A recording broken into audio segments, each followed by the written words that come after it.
Now, part of why he starts to say that and remembering your leaders is he is rooting it. And here's the thing. He is rooting it to this. Jesus Christ is the same yesterday, today, and forever. Part of why I had Preston read that text is because that's what he's thinking. What is true of Jehovah? And we talked about this in Sunday school this morning.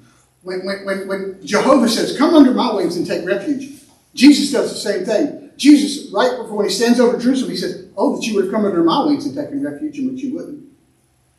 And here is the same thing. The God who is the great I am, who was and is to come. Yeah, that's how he describes himself.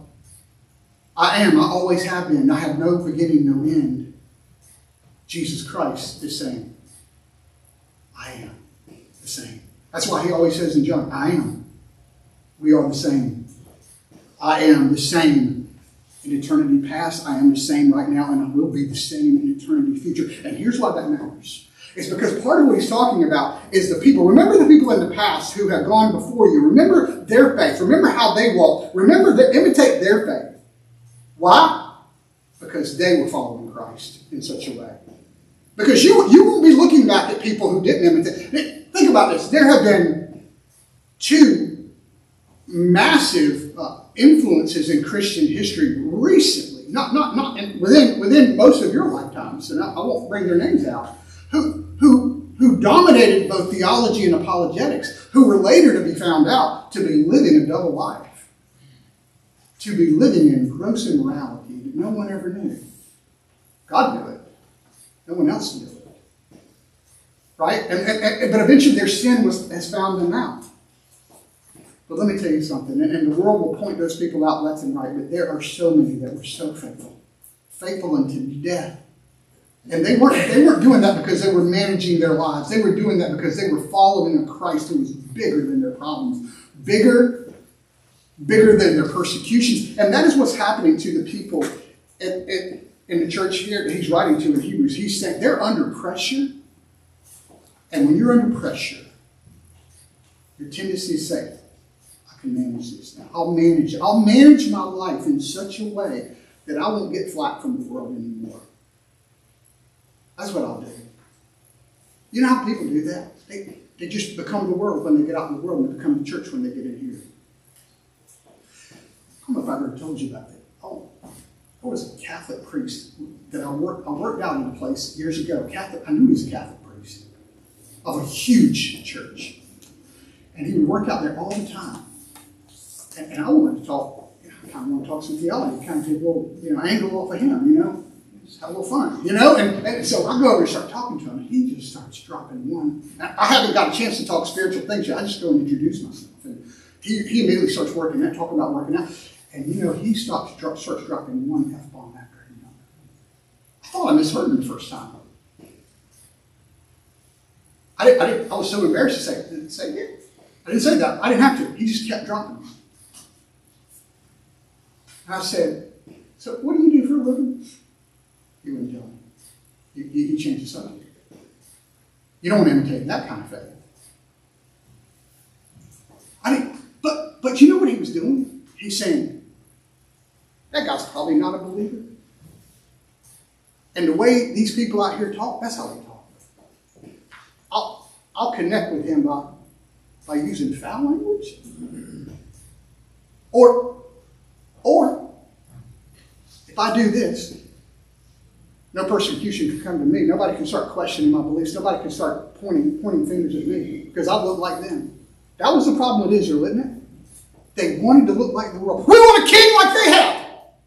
We want to be like them. Really? You want to be like them? Why would you be like them? And that was their whole problem. They didn't want to be what God called them to be. And so many times that's our problem. We want the world's approval, and we want God's approval. And you won't get both. You won't. You can try, but you won't get them both. It doesn't work. They are antithetical. They are opposites. And if you don't understand that, you totally miss the plot line of the Bible. It is totally antithetical. They might be nice to your face. But if you live like Christ, you will experience the same kinds of vitriol. You will. But what Christ is saying is, I'll be so much sweeter to you than that. And you know what? You don't have to worry. My love and my joy will be so great that their angst and their venom won't be able to touch it. You can love them through it, actually. You can keep loving them through it. Is that unthinkable? But isn't that what Jesus did? How do you say, Father, forgive them? They know not what they do while they're nailing you to the cross. Unless that's inside of you. And he said, I'm going to put that inside of you. I'm going to put that inside of you. So, and he's saying, remember, because, listen, maybe they don't have strong leadership right then, but they're remembering those stalwarts back there that stood the test of time. They're remembering those people from Romans chapter 11, from Hebrews chapter 11 that we talked about. They're remembering that. But let me tell you something. It wasn't all glory. There was some guts in there, wasn't it? In Hebrews chapter 11, yeah, you say, well, some of them, like Daniel, man, they were delivered from the jaws of the lion. The jaws didn't crunch down on them.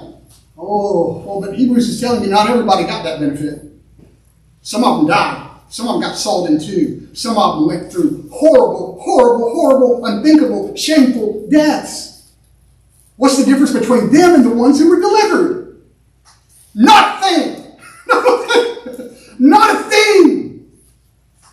As God said, it's time for you to come home, and your death will reverberate throughout this world, but it's time for you to come to me and be with me. Your job is finished. But for others, your job's not finished. This is why Paul can say, and I'm fine to stay down here if that's what you want me to do, and I will serve and I will follow you, but if you want to take me home, to live is Christ and to die is better. It's gain. I'm not going to come home. That's what Paul felt. Now, you can only say that when you tell people, God is getting ready to bring me safely into his heavenly kingdom. They are, Paul. They're going to chop your head off, and you knew it. He's going to come safely into that kingdom. I want you to think of people like, I think of Patrick Hamilton back in Scotland.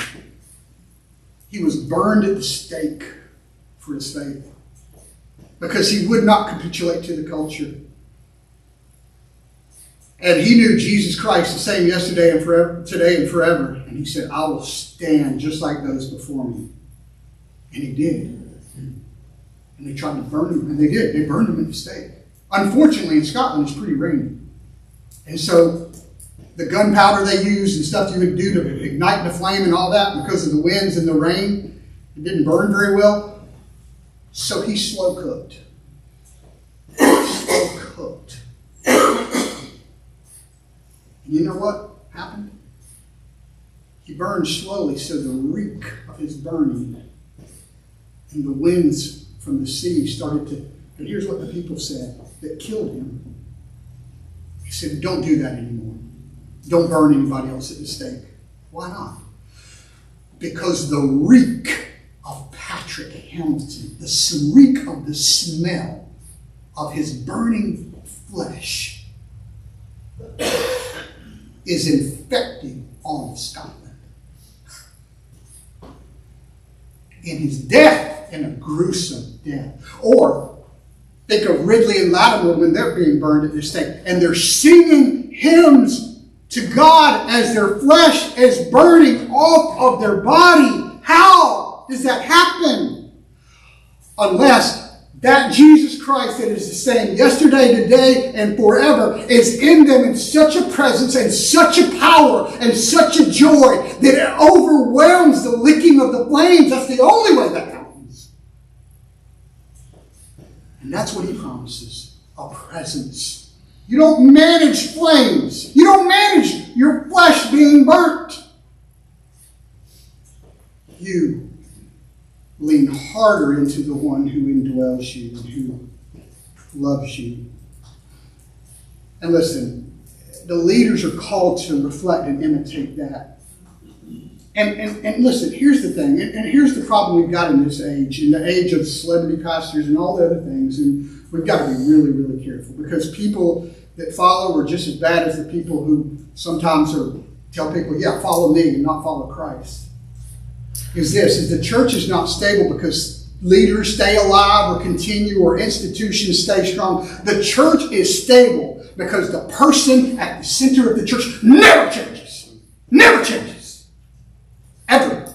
We change. He never changes. And he's the one who sustains. It slips in all the time. There's times where God will say, God will say, the serpent will slither in and he'll say, Craig, God probably really needs you. It's so funny. He doesn't need me. He doesn't need you. But thank God he chooses. He chooses to use people. And he will use me only as I point you to Jesus and not to me. Point you to him. And should I imitate him? Should I be like Paul and say, imitate me as I imitate Christ? Yes, I should. But you don't need to be looking to me. You need to be looking at the one who is working in and through me, if that's the case. Not me. I can promise you it's not me. There's not a person on the planet that should follow Craig daily apart from Christ. Not one! Not my wife, not my kids. That's how bad I am at the root. And I know that.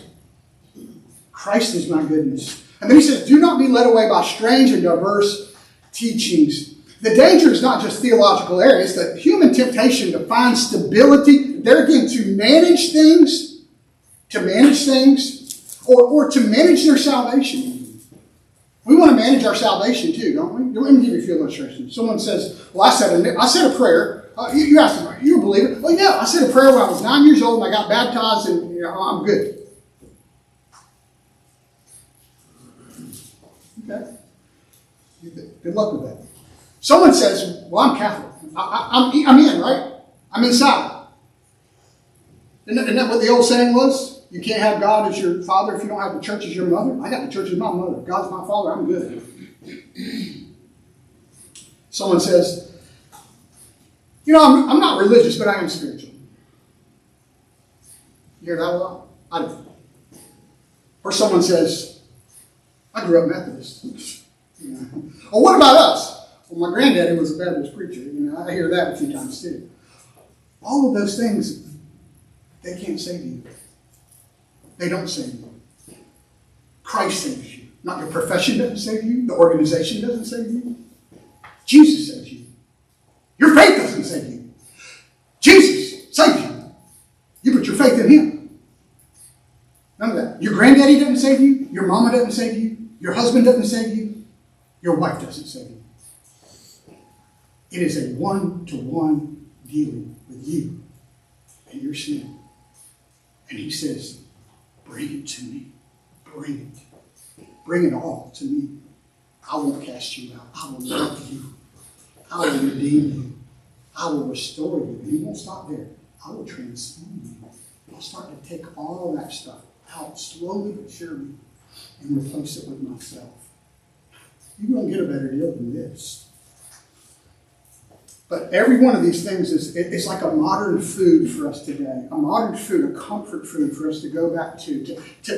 Satan constantly says, you're good, don't worry, you did this, you did that, you did that. Mm-hmm. The question is, where are you with Christ right now? Right now.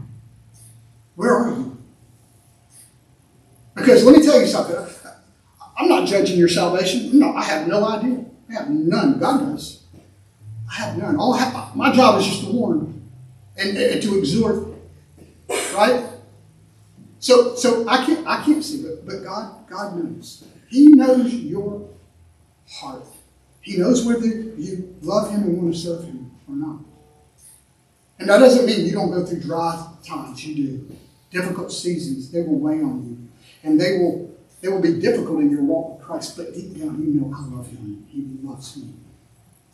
That's what you want. That's the test. Isn't that the test that Paul said? Paul said in 2 Corinthians 3, or 2 Corinthians 13. He said, I'm going to give the church a test, whether you're a believer or not. Here's your test. You ready? Is Christ in you? Is Christ inside of you? It's the test. Do you have Christ? Not do you have salvation. Not did you pray a prayer. None of that. Do you have Christ in you? Independence says, I have something religious to hold on to. But faith says, I've got the anchor. I've got Jesus. I've got him.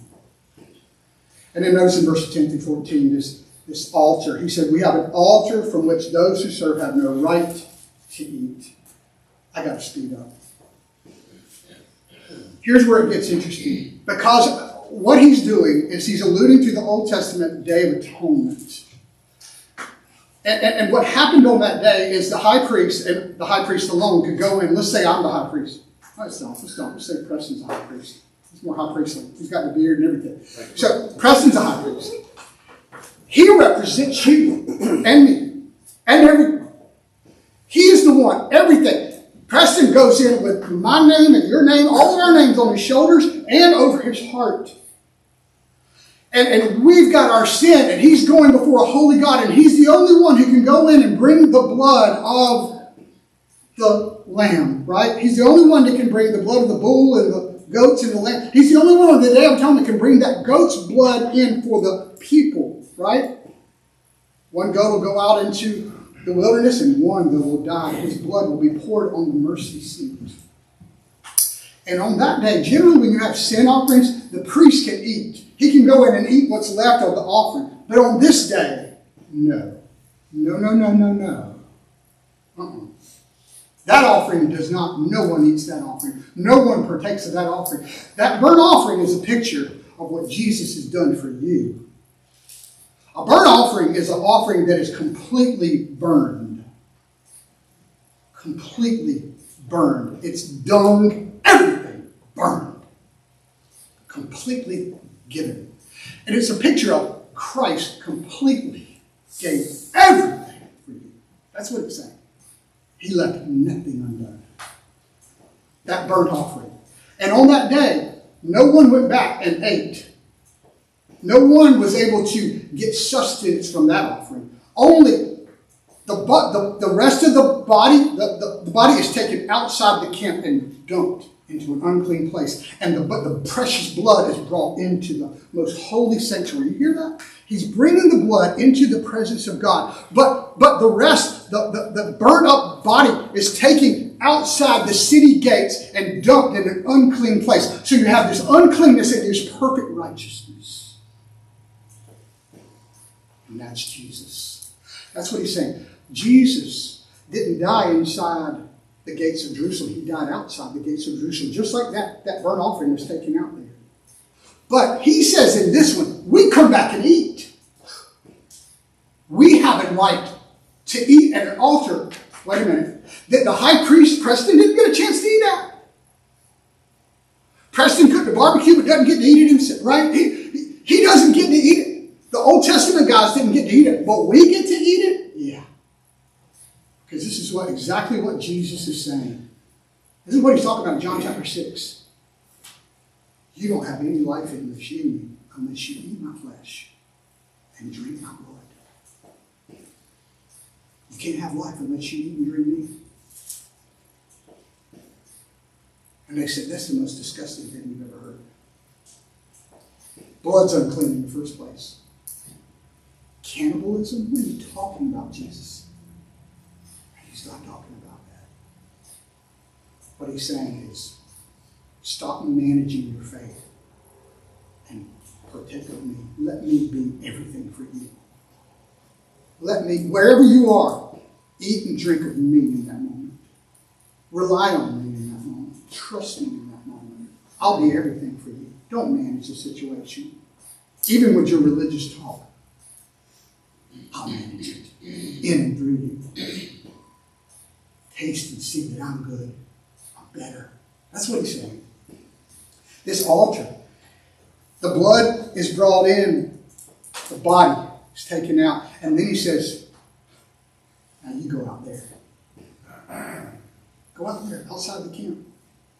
I want you to go out there. Don't stay in where it's safe. Out there to the world, yeah.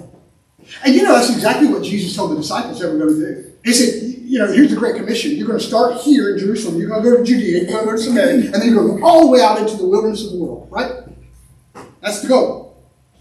But after he died and rose and was with them for 6 weeks and then he ascended, and you know what? They stayed huddled up in Jerusalem because they really did. They stayed there. They're afraid. They're scared. They're They're still managing things in the Jewish, a little bit in the Jewish way. And you know what finally gets them out? You know what finally spreads them out? Persecution. Really, from Saul of Tarsus. Saul of Tarsus kind of experienced it. It's sad that sometimes it's persecution that causes us to do the very thing that God has called us to do. Is to go outside the camp and do and be and show them in your life Jesus Christ is the same yesterday, same today. He's the same forever. Forever. Here we have no lasting city. So why are you planning your life down here? Is what he's saying. Why are you planning your life down here? You have no lasting city down here. There is no lasting city down here. It's going to get burned. All of it. All of it. All the money in the world. All the thrones in the world. All of it. Burned. Gone. All of it. And renewed in this beautiful, new, unthinkable heavens and earth where righteousness dwells. And you want to put your roots down here in this. You see this. I've said this all through the Old Testament. When you really watch it, look at Abraham and Lot. Abraham never, and Hebrews tells us, he never owned a place in that promised land. He was a nomad wandering around. And part of that is saying, Abraham was the guy who said, I follow Jesus wherever he goes. I'm not putting my roots down here. And what does his nephew Lot do? Woo, the city looks good over there. I'm going to go plant my place. So I'm going to go over there. And how'd that work out? And that's the way it works out all the time. This is not your home. Abraham was looking for a city whose foundations were different, were from heaven. That's what we should be looking for because it's coming. We have no lasting city because there is a greater city coming. Independence builds camps, but we're following a person. And he's outside the gate. And he calls us to go outside the gate. So he says, through him, let us continually, it's the last part, the fruit. Let us continually offer up sacrifice of praise. And here's what it is. Through him, not through performance, through him. Because the sacrifice of sin is finished, and what remains is praise. Why? Why do you praise? Same reason there's a little aspect of that when you get done with studying, or you just finished a big exam, and you're like, that's over with. I can relax. And I can be thankful. And Jesus is saying, guess what? I've done it all. Nothing left to do. No more performing you need to do. You can praise. And you can live in it. And delight in it. And stop managing it. That's what he's saying. Stop managing me. And what will happen? What will happen? He says, do not neglect to do good and share with what you have. You'll be a sharer. You'll be transformed from a hoarder to a sharer. That's what he does. He does that, not us. That we want to hold everything and become these stagnant systems. He says, no, you're going to be a fountain. And your fruit is going to be for the world to see. And that fruit is going to be generated by me. Not you. You can't manage this fruit. I can. I do the pruning. You don't. Don't manage me. And then obey your leaders and submit to them, for they are keeping watch over your souls. That's assuming a lot. But I pray to God that that's what I do, that I am keeping watch right now over your souls. That I love you, and I do love you. I love this church, and I love you as a people. And I do. I want to be this kind of leader who lays down my life for you. Whatever that call to do, I want to serve. I want to be. That's what Christ calls us to be. Not to manage you, not to dominate you, to love and serve alongside and guide and teach. Whatever God calls me to do. That's what Christ did. He didn't sit down at the Lord's Supper and say, now, which one of y'all want to wash my feet? He didn't do that. He didn't even ask him, which one of y'all want me to wash your feet? You just wash your feet. That's what he's called me. That's what he called Preston, the kind of being. You exercise. Are you leaders? Yeah, I'm a leader. He's a leader. And how do you exercise your leadership? The same way, hopefully, you husbands do it in your home. Because that's why God tells you to do it. Through servanthood and love. That's how he tells us to do it. You see, the world's leadership is completely inverted from ours. It's completely different. It's not just a little different. It's like turning its head. This is why Jesus said, when he told his disciples, when they're arguing who's the greatest among us. And Jesus said, let me tell you something. He said, look, in the world out there, here's that. When you go to work, your boss tells you to do something, you do it. Right? When the president says, I'm going to raise your taxes, you pay your taxes. When they tell you to jump, you do it. They're leaders. You do it or else, or consequences happen. And Jesus said, that's the way it is in the world. That's the way you guys are talking right now. And you know what he says right after that? It will not be that way among you. It won't. I'm not going to do that. It's the opposite. If you really want to be great, serve and become the bond slave. And the bond slave was the lowest place you could possibly take. He said, if you'll go down there and work from down there, I'll make it glorious. Just like I did in Jesus' life. That's what he's saying. Philippians chapter 2. He did not count being God anything to be grasped, but he humbled himself and became the lowest servant. And that's what he calls us to do. And then pray for us. Pray for us. I pray for you, and I pray that you pray for me. And here's how I want to conclude here. There's a bride in the Song of Solomon, and she cannot find her beloved. There's a section in the Song of Solomon, and the bride cannot find him. He's come to the door and left, and she heard him at the latch, but she wasn't able to get up in time, and then he's gone. And she's in the safety of her home, and she knows it's dangerous out there. But her beloved is out there, outside the gates, so to speak. And in that moment, she could say, maybe I should go get my big brother. Maybe I should go get somebody to go with me. Maybe, better yet, I should stay in the house until he comes back. I'm going to manage and protect myself. That's what most of us do. We're not willing to be vulnerable with God, the way Ruth was vulnerable with God that we talked about in Sunday school this morning. But what she does is she unlatches the door and she goes out into the street and she looks for her beloved everywhere. She can't. Where is my beloved? He's a picture of Jesus, a beautiful picture of Jesus. And she's a picture of us, the church. And he's saying, she goes out there, you know what happens to her? She gets roughed up. She gets scraped up. But she finally finds her beloved, and everything's okay.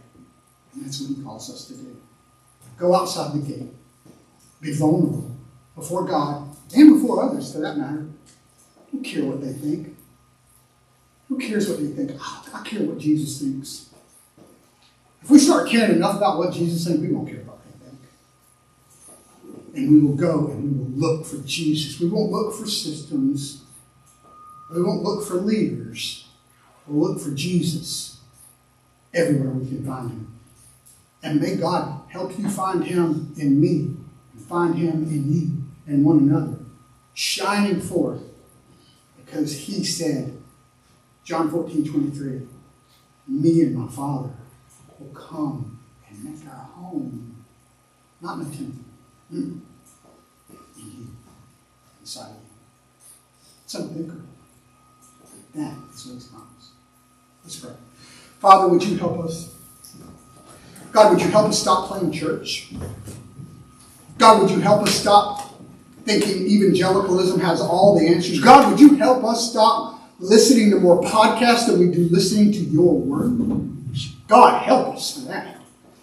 God, we need your word, not your word strained through a billion voices, but we need your word from your Spirit to the ears of our heart.